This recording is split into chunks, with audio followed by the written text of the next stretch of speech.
আছে। কি খুশির খবর তাড়াতাড়ি কও। তোমার আব্বা মারা গেছে। ও কি? আমার আব্বা মারা গেছে?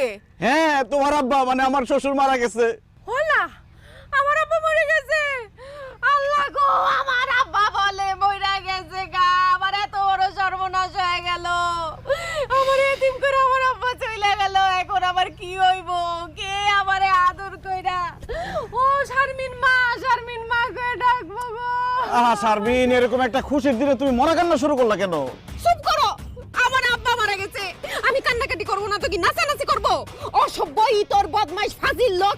এই আমার বাপ মারা গেছে, তুমি কিভাবে বললা যে এটা একটা খুশির খবর? আহা, তোমার তো কোনো ভাই নাই। তোমার বাবার সহায় সম্পত্তির মালিক এখন কে হবে? তার মেয়ের জামাইরা। আর একজন মেয়ের জামাই হিসেবে এটা আমার জন্য খুশির খবর না? ওরে আল্লাহ, কত বড় স্বার্থপর। আমার আব্বা মরে গেছে আর সে আছে সম্পত্তি লইয়া। আমি এতদিন এই